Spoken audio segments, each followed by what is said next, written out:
आजही ही स्तोत्र अनेकांच्या पठणामध्ये आहेत. स्तोत्रातल्या वर्ण अक्षरांच्या साहाय्यानं माणसाच्या शरीरातली निरनिराळी जी षटचक्र आहेत ती जागृत होतात. श्वासाचा रिदम नैसर्गिकरित्या सुधारतो. हेच स्तोत्रपठणाचं खरं रहस्य आहे. हॅलो, हेल्दी लाईफ या यूट्यूब चॅनलवर आपणा सर्वांचं खूप खूप स्वागत. आज आपण स्तोत्रपठणाचं महत्त्व जाणून घेऊया. हे स्तोत्रपठण केल्यानं आपल्या शरीरावर, मनावर याचे काय परिणाम होतात हे आपल्याला जाणून घ्यायचं आहे. आजची परिस्थिती काय आहे? आज आपण कठीण काळातून जात आहोत. सर्व भौतिक सुख हात जोडून आपल्यासमोर उभे आहेत. तरीही सध्याचं जीवन अनेक समस्यांनी ग्रासलेलं आपल्याला दिसत आहे. नित्य नवीन संकटं त्यात भर घालत आहे आणि आपलं जीवन तणावपूर्वक बनत चाललं आहे. विज्ञानामुळं मानवाची पावलं चंद्रावर पोचली खरी, पण त्याच्या मनाला अजूनही शांती लाभलेली नाही. शांती, समाधान, उत्कर्ष, उन्नतीसाठी कशाची गरज असते? तर ती मानसिक समाधानाची. यासाठी रोज 15 ते 20 मिनिटं एकाग्र चित्तानं स्तोत्रपठण जर केलं तर निश्चितच मानसिक समाधान आपल्याला मिळेल आणि चांगलं आरोग्यही प्राप्त होईल. दैनंदिन जीवनामध्ये श्लोक म्हणण्यामागे केवळ धार्मिक श्रद्धा नाही, तर त्यामागे सायन्स देखील आहे, वैज्ञानिक आधार देखील आहे. आता बघूया आपण या ध्वनिकंपनांचा प्रभाव आपल्या शरीरावर कसा पडतो ते. कोणत्या अक्षरांची कशी मिळवणी केली म्हणजे कसे ध्वनितरंग निर्माण होतील आणि त्याचा मानवाला शारीरिक आणि मानसिक लाभ, अंतःकरण शुद्धीसाठी कसा उपयोग होईल हे विज्ञान लक्षात घेऊनच विशिष्ट अक्षरांची मिळवणी करून ज्या विशिष्ट ध्वनितरंगाची उन्नती केली ते म्हणजे मंत्र आणि स्तोत्र. ऋषीमुनींनी, संतांनी स्तोत्र तसंच मंत्रांची निर्मिती करून आपल्या सर्वसामान्यांवर फार मोठे उपकार केलेले आहेत. आपण सदैव त्यांचं ऋणी असलं पाहिजे. स्तोत्रपठणाचं वैशिष्ट्य म्हणजे स्तोत्रातल्या वर्ण अक्षरांच्या साहाय्यानं माणसाच्या शरीरातली निरनिराळी चक्र, जी षटचक्र आहेत ती जागृत केल्या जातात. त्यामुळे शरीरातल्या सुप्त शक्ती जागृत होतात. आपलं संस्कृत वाङ्मय अतिशय समृद्ध आहे आणि संस्कृत साहित्यामध्ये स्तोत्र वाङ्मयाचं एक विशेष महत्त्व आहे. या साऱ्या वाङ्मयात प्रामुख्यानं देवदेवतांच्या स्तुती केलेल्या आपल्याला आढळतात. त्यामध्ये श्री गणपती अथर्वशीर्ष, दुर्गा सप्तशती, श्रीसूक्त, मारुती स्तोत्र, शिवस्तोत्र, आणखी बरेच स्तोत्र आहेत. आजही ही स्तोत्र अनेकांच्या पठणामध्ये आहेत. केवळ काव्य म्हणून वाचणाऱ्या रसिक वाचकांना ती आनंद देतातच, पण देवदेवतांवर श्रद्धा बाळगणाऱ्या श्रद्धावंतांनाही अशा स्तोत्रांचा लौकिक आणि पारमार्थिक अर्थाने लाभ होत असतो. त्याचबरोबर आपले उच्चारही सुस्पष्ट होतात आणि मेंदूची कार्यक्षमता वाढते. आणि श्लोक म्हणताना उच्चार म्हणजेच प्रोनाऊन्सिएशन, आपलं फोकस आणि आपली मेमरी हे सर्व एकाच वेळी काम करत असतात.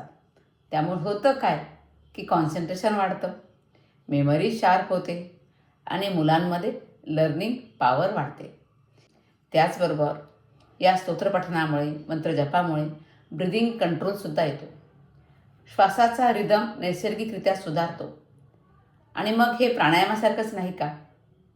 आणि नियमित स्तोत्रपठण केल्याने, मंत्रजप केल्याने फुफ्फुसांची क्षमतासुद्धा वाढते. त्यामुळे काय होतं? शरीराला जास्त ऑक्सिजन मिळतो आणि मन शांत होतं. आणि महत्त्वाचा फायदा होतो या स्तोत्रपठणाचा, मंत्रजपाचा, तो म्हणजे मानसिक आरोग्य सुधारतं.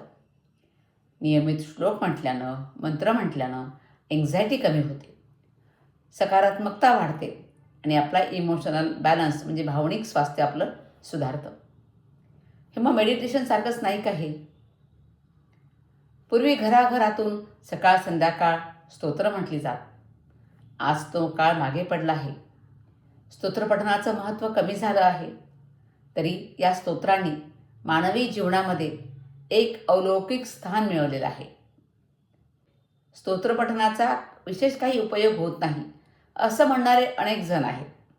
पण स्तोत्रपठणाचा उद्देश आणि त्यामागच्या शास्त्रीय बैठकीचं महत्त्व जर कळलं तर मनामध्ये कोणताही प्रत्यवाय राहणार नाही. कोणत्याही गोष्टीची अनुभूती ती गोष्ट प्रत्यक्ष कृतीत आणल्यानंतर येते असा नियमच आहे. लग्न, मुंज अशा काही प्रसंगी आता शांतीपाठ करण्याची आपल्याकडे पद्धत आहे.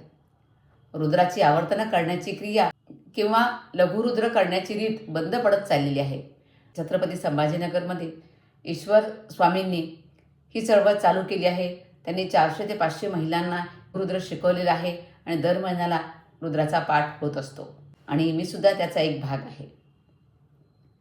हे शांतीपाठ किंवा मंत्रपठण हा केवळ भाबडेपणाचा भाग नसून याविषयी परदेशातून सूचित करणारे प्रयोग सिद्ध होत आहेत. त्या प्रयोगावरून हे सर्व सांस्कृतिक आचार विचार व्रतवैकल्यांच्या मागे निश्चित वैज्ञानिक बैठक आहे असं आपल्या लक्षात येईल. ज्याप्रमाणे मनामध्ये विचार येतात त्याप्रमाणे विद्युत शक्ती निर्माण होऊन स्तोत्रामधले शब्दसुद्धा विचाराने भारलेले असल्यामुळे स्तोत्र म्हणणाऱ्याच्या मनावर त्या शब्दसमूहांचा खूप चांगला परिणाम घडतो. स्तोत्राच्या आवर्तनातून आपल्याला अलौकिक, अद्भुत आणि गूढ अनुभूती येतात. हेच स्तोत्रपठणाचं खरं रहस्य आहे. या विधानाच्या पुष्टीसाठी रामरक्षा स्तोत्राचं उदाहरण देता येईल.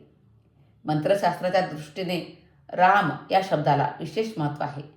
रकाराला मंत्रशास्त्रात अग्निबीज मानतात.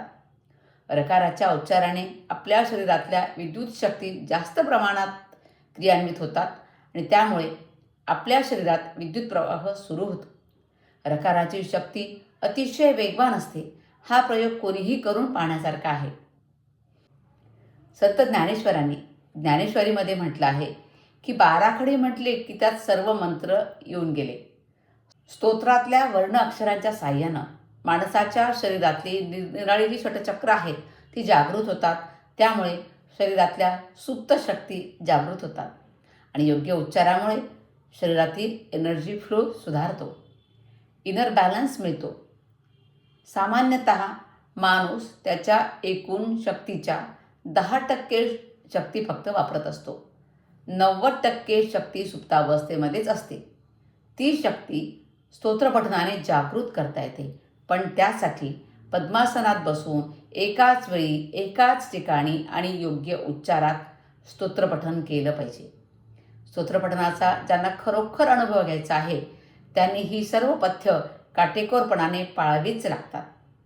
अन्यथा शास्त्रोक्त पद्धतीने स्तोत्राचं पठण केलं तरी मग त्याची प्रचिती कशी येणार? आपल्या तोंडात टाळूवर 84 रेखावृत्तीचे बिंदू असतात. पूर्वी श्रेष्ठता प्राप्त झालेल्या काही व्यक्ती प्रदीर्घ तपस्येमध्ये मग्न झाल्या. त्या लोकांनी कालांतराने काही ध्वनी निर्माण करण्यास सुरुवात केली आणि असं करताना त्यांची जीभ टाळूवर असलेल्या रेखावृत्तांच्या बिंदूमधल्या विशिष्ट स्थानी टेकवली आणि त्यामधून विशिष्ट नाद निर्मिती झाली. आपण बोललेल्या प्रत्येक शब्दांच्या किंवा मंत्रांच्या उच्चारामुळे मंत्रातल्या प्रत्येक शब्दाचा आघात शरीराच्या विशिष्ट भागावर होत असतो. योग्य प्रकारचे आघात झाले तर शरीरातले हायपोथॅलॅमस, थॅलॅमस आणि पिट्युटरी ग्रंथीवर ह्या एंडोक्राईन ग्लँड्स आहेत त्यावर परिणाम होऊन अत्यानंदाच्या मनस्थितीत आपण जातो. ज्या वास्तूमध्ये नेहमी अभद्र बोलणं, वरच्या पट्टीत किंचाळून बोलणं, नकारात्मक बोलणं होत असेल अशा वास्तूमध्ये तुम्ही प्रवेश केल्यावर तिथलं वातावरण तुम्हाला प्रसन्न वाटत नाही, मनावर भार टाकणारं वाटतं. तिथे तुम्हाला नैराश्य येतं. पण त्याऐवजी जिथं गाण्यांचे सूर, स्तोत्रपठण, वैचारिक पातळीची चांगली देवाणघेवाण, मंत्रोच्चार होत असतील, मनाला उल्हासित करणारं संभाषण चालू असेल त्या वास्तूमध्ये उत्साहपूर्ण, तणावरहित आणि मनमोकळं प्रसन्न वाटेल. आता एवढं सगळं या स्तोत्रपठणाचं आपल्या शरीरावर, मनावर त्याचा परिणाम होताना आपण बघतो. आता गर्भसंस्कारामध्ये या श्लोकाचं महत्त्व काय आहे ते बघूया. गर्भवती स्त्रीनं हे श्लोक ऐकले किंवा म्हटले तर बाळाच्या मेंदू विकासावर सकारात्मक परिणाम होताना दिसतो. बाळ शांत होतं, बुद्धिमान होण्यास मदत होते. कारण बाळ आईच्या आवाजातील कंपनं अनुभवत असतं आणि याची प्रचिती बऱ्याच जणींना गर्भसंस्कार वर्गामध्ये आलेली आहे. आता तुम्हाला रोज मंत्र म्हणायचे आहेत. सकाळी कुठला मंत्र म्हणणार, दुपारी कुठला मंत्र म्हणणार, झोपताना कुठला मंत्र म्हणणार. सकाळी उठल्यावर सकारात्मक ऊर्जा निर्माण करणारा मंत्र तुम्हाला म्हणता येईल. कराग्रे वसते लक्ष्मी, करमध्ये सरस्वती, करमूले तु गोविंद, प्रभाते करदर्शनम. हा मंत्र तुम्ही सकाळी म्हणू शकता. याचा अर्थ आपल्या हातांच्या अग्रभागी लक्ष्मी आहे, मध्ये सरस्वती आणि मुळाशी गोविंद वास करतात. म्हणून सकाळी उठल्यावर आपल्या हातांचं दर्शन घ्यावं. आता जेवणापूर्वी मंत्र म्हणण्याची आपल्याकडे पद्धत आहे का? तर ग्रॅटिट्यूड भावना व्यक्त करण्यासाठी आपण जेवणापूर्वी मंत्र म्हणतो. सगळ्यांचाच पाठ आहे तो. वदनी कवळ घेता नाम घ्या श्री हरीचे, सहज हवन होते नाम घेता फुकाचे, जीवन करी जीवित्वा अन्न हे पूर्ण ब्रह्म, उदर भरण नो हे जाणीजे यज्ञ कर्म. याचा सोप्या भाषेत अर्थ आहे, जेवताना आपण देवाचं नाव घेतलं तर ते अन्न ग्रहण करणं हे एक यज्ञकर्म बनतं. अन्न हे फक्त पोट भरण्यासाठी नसून ते पूर्ण ब्रह्म आहे, त्याबद्दल कृतज्ञता व्यक्त केल्या जाते या मंत्रातून. म्हणून जेवताना आपण आपल्या मुलांना हा मंत्र म्हणण्याची सवय लावावी. आणि झोपताना आपल्याला शांत झोप यावी असं वाटत असेल, झोपण्यापूर्वी हा मंत्र म्हणा. करचरण कृतं वा कायजं कर्मजं वा, श्रवण नयनजं वा मानसं वा अपराधं, विहितं विहितं वा सर्वमेतत् क्षमस्व, जय जय करुणाब्दे श्री महादेव शंभो. याचा अर्थ दिवसभरात जाणीवपूर्वक किंवा नकळत झालेल्या चुका याबद्दल क्षमा करा. यामुळे काय होतं, गिल्ट कमी होतो आणि मन शांत होतं. लक्षात घ्या, श्लोक म्हणजे केवळ धार्मिक परंपरा नाही, तर ते माइंड, बॉडी आणि एनर्जी यांचं संतुलन साधणारं एक पॉवरफुल सायंटिफिक टूल आहे.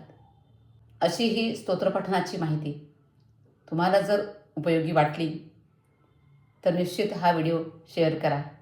आणि तुम्हाला कसं वाटलं, तुम्ही श्लोक म्हणत असता का, मंत्रपठण करत असता का, तुमचे काय अनुभव आहेत हे नक्की कमेंटमध्ये सांगायला विसरू नका. आणि माझा हा व्हिडिओ पूर्ण पाहिल्याबद्दल खूप खूप धन्यवाद.